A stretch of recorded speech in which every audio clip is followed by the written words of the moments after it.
Le 1er janvier 1775, au pied de la croix que vous verrez tout à l'heure, un début d'évangélisation a commencé.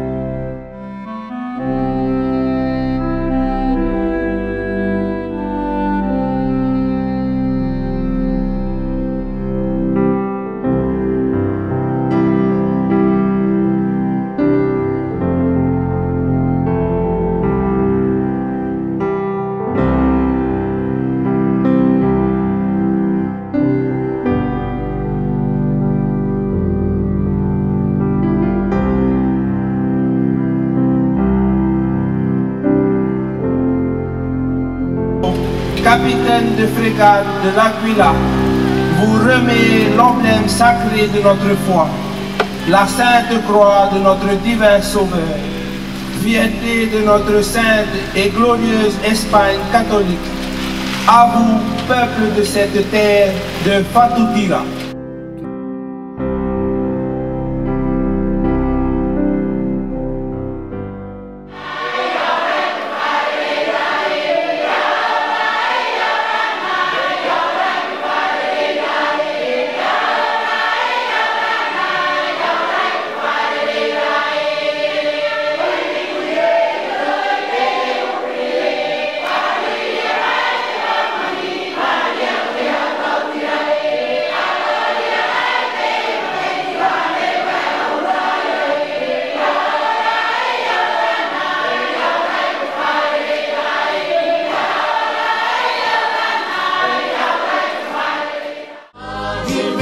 Magnificat,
e te tau ahiara wa wa'aho ia o ia ma te ere.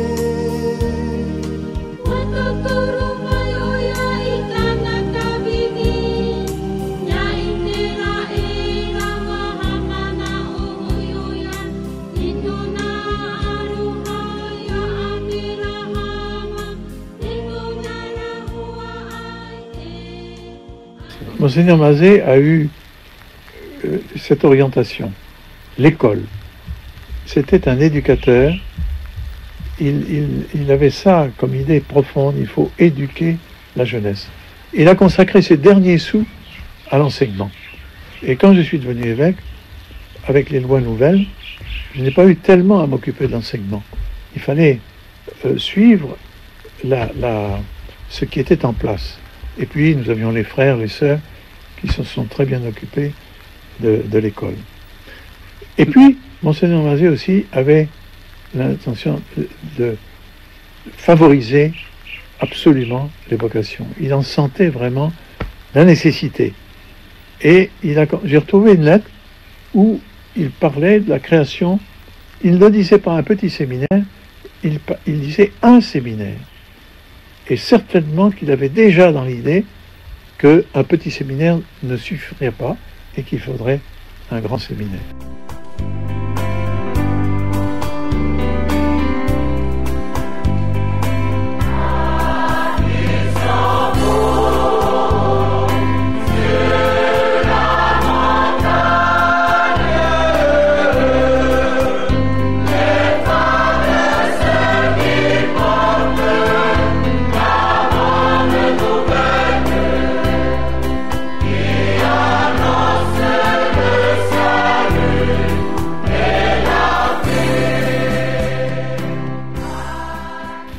C'est craintif d'assumer une telle tâche.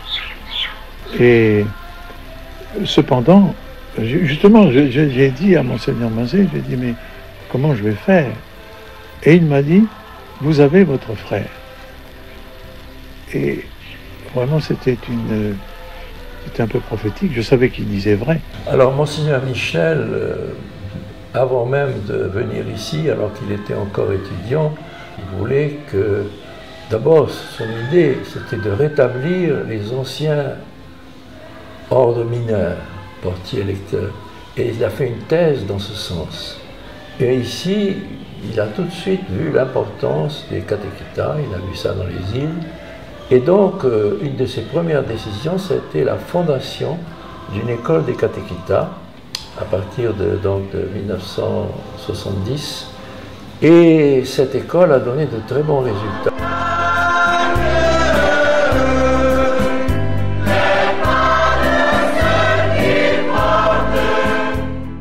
Les gens n'étaient pas très convaincus, disant mais enfin vous nous proposez des diacres, mais c'est des prêtres qu'on veut. Et donc au début, les gens se demandaient qu'est-ce que c'est que ça. Mais grâce, je pense, aux premiers diacres qui ont su ouvrir la voie, assez vite, ils ont été appréciés, et surtout qu'à l'époque, il y avait encore beaucoup de gens qui ne parlaient pas français. Donc ces diacres qui parlaient tahitien, on a découvert qu'il y avait place pour eux. Ensemble, nous pouvons vraiment faire une action de grâce à Dieu pour les vocations importantes que nous avons eues depuis 1984, date de l'édification du grand cimmère à Otumaoro. Lorsque Monseigneur Michel est devenu évêque, il avait à appliquer le concile de Vatican II. Et certaines personnes lui ont conseillé un bon moyen, ce sont les synodes, de façon à impliquer tout le monde dans le renouveau de l'Église. Et il y a eu une atmosphère extraordinaire. Bon, ça a été préparé pendant 7 mois par le Père Baronnet. Et là, on se retrouvait à Sainte-Thérèse tous les soirs, 3-4 jours de suite.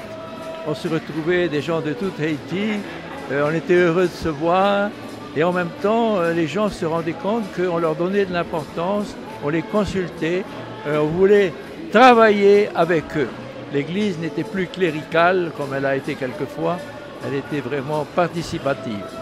Je pense que là, les gens ont compris qu'ils étaient l'Église et ils avaient tous une part à prendre dans la vitalité de l'Église. Alors, il y a eu des décisions qui ont été prises et qui sont maintenant, on ne se rend pas compte que c'est là qu'on a pris ces décisions. Même des petites choses, par exemple le communiqué qui paraît toutes les semaines, c'est là que ça a été demandé. Je ne sais pas si c'est le deuxième synode, peut-être. Et par exemple, autrefois, dans les fêtes catholiques, les kermesses, on buvait de l'alcool, il y avait des gens qui étaient ivres, enfin c'était... Et le synode a dit, plus d'alcool dans les fêtes catholiques. Oui, des choses pratiques comme ça qui ont été appliquées. Oui. Il s'est passé dans notre diocèse ce qui s'est passé dans l'Église tout entière. C'était quelque chose qui n'était pas programmé. Nous avions fait 2 synodes déjà, qui avaient mis en marche un certain nombre d'institutions nécessaires dans l'Église, et le mouvement charismatique a vitalisé tout ça, revitalisé tout cela. Nous avions besoin, parce que ce n'est pas quelque chose qui avait été décidé. C'est arrivé comme cela, par un groupe de pèlerins que mon frère a mené en France et ensuite à Jérusalem, et ils sont venus charismatiques. Ça a été le début du renouveau. Et nous ne voyions pas peut-être suffisamment le rôle de l'esprit dans la vie chrétienne. Et encore une fois, ça a été comme dans l'Église universelle. Il y a eu un concile, on n'avait pas programmé le renouveau. Il est arrivé pour vitaliser vraiment tout ce que l'Église faisait fait pour son aggiornamento, pour son renouveau de l'Église. On avait demandé un renouveau de l'Église, et voici l'Esprit Saint qui demande aux chrétiens, renouvelez-vous vous-même.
De grand cœur, nous louons et chantons le Seigneur pour toutes les merveilles qu'il a accomplies depuis sa naissance et son baptême.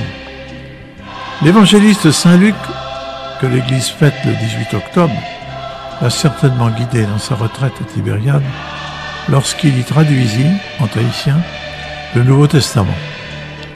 Il l'a inspiré également par toutes les traductions liturgiques dont l'archidiocèse profite maintenant. Mais la raison première de notre reconnaissance, et elle résume tout ce qu'il a été, un bon berger, longtemps à la paroisse de la cathédrale, et guide du renouveau dans l'esprit. Vraiment, c'est dans l'esprit que sa vocation et son ministère se sont développés et ont mûri pour le bien de toute la population polynésienne.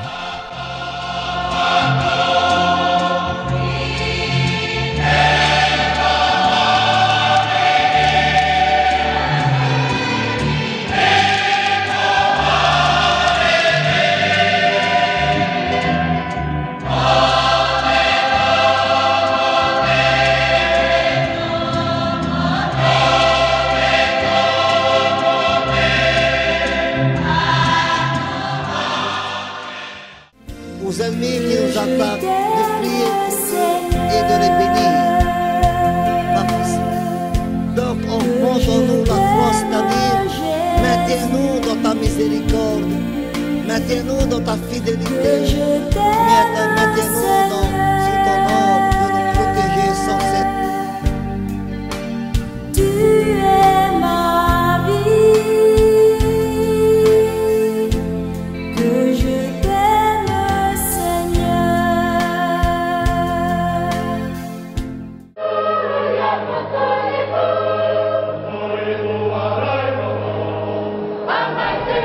Et dans toutes les îles et puis les paroisses, eh bien, la liturgie se fait en marquisien. C'est la première spécificité que je vois. Et d'un autre côté, bon, je vois que aux Marquises, l'Église est respectée.